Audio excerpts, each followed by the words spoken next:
자, 안녕하세요. 머니버디입니다. 오늘은 제가 주식의 순환에 대해서 얘기를 해보겠습니다. 순환 하시면 여러분들 어떤 게 생각나시나요? 많은 분들이 경기 순환 주기 뭐 이런 거 생각하실 수도 있고 순환매 이런 거 생각하실 수도 있을 것 같습니다. 저는 이제 좀 약간 심리적인 차원에서 실질적으로 여러분들이 진짜 꼭 생각을 해봐야 되는 그런 것을 하나 좀 얘기를 해볼게요. 본인의 순환입니다. 나의 순환. 이게 이제 이 얘기를 하기에 앞서서 순환이 도대체 어떤 뜻인가를 이제 좀 정확하게 짚어볼 필요가 있는데요. 순환이라는 건요, 어떤 특정한 일이 반복적으로 일어나는 거를 말을 해요. 주기적으로 자꾸 되풀이하여서 무언가 일이 발생함, 이런 게 바로 사전적인 뜻인데, 주식을 하는 분들이 어떤 특정한 일들을 계속 주기적으로 겪는 거죠. 잘하는 사람은 결국은 선순환을 계속 만들어내는 사람이고요. 못하는 사람은 악순환으로 계속 빠지는 거라고 봐요. 머니버디님, 저는 지금 잘하고 있나요? 이렇게 물어보시는 분들 많이 있는데요. 그냥 별거 없어요. 그냥 그렇게 쭉 해서 결과가 계속 좋았거나 앞으로도 계속 좋을 것 같은 확신이 있으면 그거는 그냥 잘하는 거일 가능성이 높고요. 여태까지 결과가 안 좋았어. 돈도 꽤 많이 잃었고 뭐 어쩌다가 번 적은 있는데 대부분의 경우에는 뭐 후회도 많았고 돈도 많이 잃었다. 그렇다면 그 주식은 잘못된 거예요. 선순환이라는 거는 제가 생각할 땐 되게 단순해요. 내가 주식을 매수를 해서 마지막에 매도하는 그 순간까지 그 통계값을 계속 냈을 때 계속 플러스가 나야 됩니다. 대부분의 경우는 플러스가 나야 돼요. 근데 주식이 100%가 없잖아요. 100%가 없으니까 특정 경우에 따라서 조금 아프지만 손절을 하는 경우가 생길 수도 있어요. 예를 들면은 이제 지나갔지만 감사 시즌 때 보유하고 있던 주식이 뭐 어떤 최근에 이런 투자주의 한기 종목으로 지정이 된다던가 아니면은 뭐 관리 종목으로 지정이 될 가능성이 되게 커진다던가, 그런데 나는 지금 마이너스 상태라서 이게 지금 플러스로 탈출하기 어려운 상황, 그런 상황에서 어쩔 수 없이 이거를 손절을 해가지고 계좌의 안정성을 높이는 선택을 할 수도 있겠죠.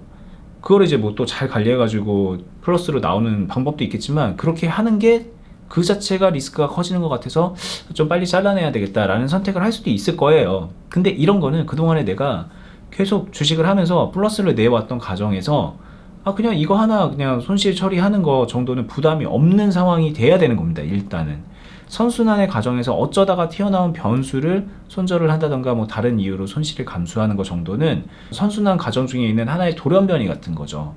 이런 거는 제가 이거는 선순환에서 이제 뭐 포함을 하지 않는 거예요. 근데 많은 분들이 플러스 플러스 마이너스 마이너스 플러스 마이너스 플러스 마이너스 이런 식으로 주식을 하고 있는데, 이건 진짜 너무너무 높은 확률로 잘 되기가 어려워요.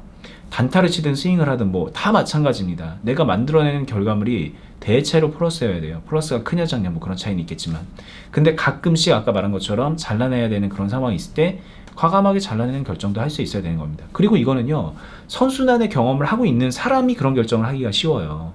내가 그동안에 이 주식으로 꾸준하게 수익을 만들어서 뭐 예를 들면 한 몇천만 원 수익을 만들어내는 상태예요. 근데 계속 그냥 뭐 매매할 상황이 돼서 매매를 하고 있었어요. 근데 얘가 갑자기 관리 종목이 지정이 됐네.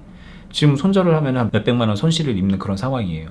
그러면 그동안에 내가 몇천만 원 벌어놓은 거에서 최악의 상황이 닥쳤기 때문에 몇백만 원 손실 보면서 손절할 수 있는 거잖아요. 그때는 물론 이제 누구라도 손절하는 건 아프고 손실은 좋은 게 아니지만 얼마든지 할 수 있는 거예요. 왜? 그동안에 내가 선순환의 결과물로 차곡차곡 플러스를 쌓아왔기 때문에. 그런데 주식을 그동안 제대로 한 적도 없어. 수익도 제대로 못 냈어. 근데 내가 가지고 있는 주식이 막 뭐 관리 종목이 된다던가 뭐 안 좋은 상황이 돼가지고 이거 손절해야 돼. 손절하면 몇백만 원 손실이에요. 근데 나는 그동안에도 막 몇천만 원 손실이 쌓여 있는 상황입니다. 근데 내가 지금 이거 손절을 해야 돼. 이게 대표적인 악순환이라는 거죠. 이거는 개선의 여지가 없어요. 이렇게 되면. 그리고 안타까운 건 뭐냐면 선순환의 경험을 하고 있는 사람들은 그 경험을 토대로 이렇게 하면 되는구나 라는 걸 알기 때문에 계속 그 선순환의 경험대로 가거든요. 근데 악순환의 경험을 하고 있는 사람들은 이렇게 하니까 손실 받네. 앞으로 이렇게 안 하려면 어떻게 해야 되지? 라고 하면서 노선을 정하든가 다른 방법을 택해야 되는데, 많은 분들이 손실 받네? 근데 이것만 조금 잘하면은 그렇게 해서도 잘할 수 있을 것 같아 라는 생각 때문에 노선 변경을 안 합니다. 예를 들면은 고점 돌파 단타를 치는데 내가 지금 들어가는 게 아니라 다른 타이밍에 들어갔으면 됐을 것 같아. 거래량 요 정도가 아니라 더 많은 때 들어갔으면 됐을 것 같아. 신고가가 아니라 약간 좀 그 가격이 조금 아래쪽에 있는 그런 저평가된 주식을 골라서 그 와중에 고점 돌파하면 될 것 같아. 이런 식으로 자기가 문제가 뭔지 모릅니다. 근데 계속 잘못 진단하면서 그걸 시행착오로 계속 하는 거예요. 문제는 고점 돌파하면 안 되는데 제가 고점도 하지 말라는 얘기가 아니에요. 그분은 하면 안 된다는 거죠. 그걸 그렇게 해서 안 되는 거라면 좀 아예 다른 방식으로 좀 접근을 해야 되는데, 이거 왠지 될 것 같은데 내가 지금 뭔가 좀 하나 퍼즐 조각이 하나가 없네, 이런 생각 때문에 주식을 계속 자기도 모르게 악순환으로 계속 끌고 가는 거예요. 그렇게 되면은 제가 말했잖아요. 결과가 안 좋은 상태로 누적이 되기 때문에 심리적으로 이게 매몰 비용이에요. 그게 손실을 계속 쌓아왔기 때문에 그 손실이 내가 다른 선택을 하는 거를 막게 되는 거예요. 그냥 심리적으로 사람이 그렇게 만들어져 있습니다. 그래서 결국은 잘못된 선택을 하는 사람들은 내 그 선택에 대한 것들을 증명하고자 하는 그런 약간 의지적인 것도 발동이 되고, 매몰 비용 때문에 계속 잘못된 선택을 하게 되는 거고, 그게 쌓이면 그게 길어지면 길어질수록 그 시행착오가 뭔가 그 제대로 되는 방향으로 가는 자양분이 되는 게 아니라 내 발목을 잡는 게 돼버리는 거예요. 그래서 발전을 못하고 그냥 주식시장에서 도태가 돼버리고요. 그런 분들은 진짜 거의 10이면 9 정도는, 8, 9은 주식을 한 5년, 10년 지나면 주식을 안 하고 있어요. 주식이란 건 하면 안 되는 거구나 라는 생각으로 안 한다는 거죠.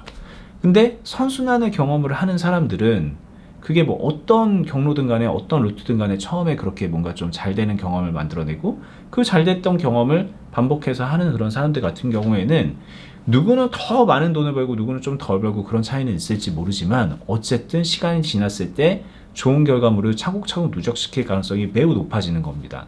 물론 주식이라는 거는 욕심과의 싸움이기 때문에 그렇게 차곡차곡 잘 해나가던 사람도 어느 한순간 눈이 뒤집혀가지고 안 하던 짓을 하다가 망할 가능성이 되게 높고, 그렇기 때문에 자기 관리를 굉장히 철저하게 해야 되는 그런 영역인데, 적어도 그렇게 잘못된 길로 빠지기 전까지는 그 사람은 잘 될 가능성이 높잖아요.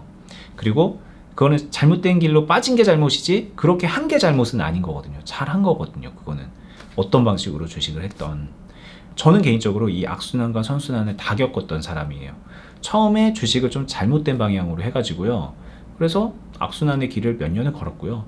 그 이후에 좋은 계기가 돼서 변화가 돼가지고 선순환의 길을 걸은 건데, 이게 가만 생각해보니까 내가 예전에 못할 때랑 지금이랑 뭐가 그렇게 다른 거지? 라고 생각했을 때, 한번 플러스가 돼서 그렇게 선순환의 궤도에 올라가니까 그걸 지키기 위해서라도 이상한 짓을 안 하게 되고, 결과적으로 플러스로 마무리를 짓는 행동을 예전보다 훨씬 더 많이 하게 되는 겁니다. 내 경험이 내 행동을 만들어주는 거예요. 여러분들 지금 만약에 주식으로 이거 좀 될 것 같은데 안 되네, 이거 잘 모르겠는데 한번 해보면 왠지 될 것 같다, 막 그런 생각으로 주식을 계속 하고 있잖아요. 그럼 저는 멈춰야 되는 거라고 봅니다. 여러분들이 해야 되는 거는 지금 실현 수익을 만들어내는 경험이에요. 왠지 마이너스로 가서 손절을 해야 될 것 같은 그 상황에서 손절로 끝내고 새 출발하자, 새 종목으로 플러스로 복구하자, 이런 게 아니라 그 종목부터 능동적으로 플러스를 만들어내는 경험을 해야 됩니다. 만약에 나는 온통 물려있다라고 한다면 그 중에 한두 개라도 그런 것들을 경험을 만들어서 하나씩 그렇게 플러스로 전환시키는 경험을 하셔야 되는 거예요. 내 시드가 얼마냐, 내가 얼마 수익 내냐, 이런 건 중요한 게 아니에요. 그 선순환의 경험으로 차곡차곡 해나가면서 단위를 키워나가면 되는 거예요. 주식을 올바로 배우고 익혀서 하기에 가장 좋은 타이밍은 지금입니다. 지금은 수익을 뭐 이렇게 내봐야 뭐 치킨값 벌고 뭐 좀 가방 하나 살 돈 벌고 그런 정도잖아요. 그거 솔직히 톡 까놓고 그냥 벌어도 되고 안 벌어도 되는 돈 아닙니까? 그냥 치킨 안 사 먹으면 되는 돈인데, 그 수익이냐 손실이냐에 그거 되게 그렇게 목매지 마시고요. 내가 지금 만들어낸 이 수익이, 이 경험이 다음에도 확실하게 나한테 수익으로 안겨줄 만한 그런 경험인가 아닌가, 그거 한번 판단해 보시고, 아니라면 멈추세요. 그다음 되는 경험을 지금부터 하시고 찾으시고 그 경험을 차곡차곡 쌓아가시는 게 가장 중요하다고 보는 겁니다. 제가 유튜브에서 말씀드리는 거를 되게 안전한 주식으로 오해를 많이 하시는데 아니에요. 저는 수익을 극대화시키는 방법을 말씀드리는 거예요. 저도 한때는 치킨값만 벌어도 좋겠다라는 생각했었던 사람이지만 지금은 그게 중요한 게 아니거든요. 그냥 어떻게 하면은 더 단위가 다른 수익을 만들어 나가는가, 그리고 지금 그렇게 만들어 놓은 그 단위가 다른 수익을 유지를 시키면서 가는가, 선순환의 고리를 깨지 않고 가는가, 저는 여기에 굉장히 많은 포커스가 맞춰져 있고 그 틀로 여러분들한테 이제 조언도 해드리는 거거든요. 물론 이렇게 말만 들어서는 좀 이해하기 어렵다는 것도 알고 있는데, 그렇다고 해서 제가 차트 보고서 뭐 호가창 보고서 기술적으로 뭐 이평선이 어쩌니 뭐 거래량이 어쩌니 하면서 얘기해봤자 걔네들은 그건 다 부수적인 거예요. 제가 지금 얘기하는 거 위에 그냥 본인이 얹을 수도 있는 거라고 저는 그렇게 생각을 합니다. 끝까지 봐주시느라 수고 많으셨고요. 저는 다음에 또 유익한 영상으로 찾아뵙도록 하겠습니다. 감사합니다.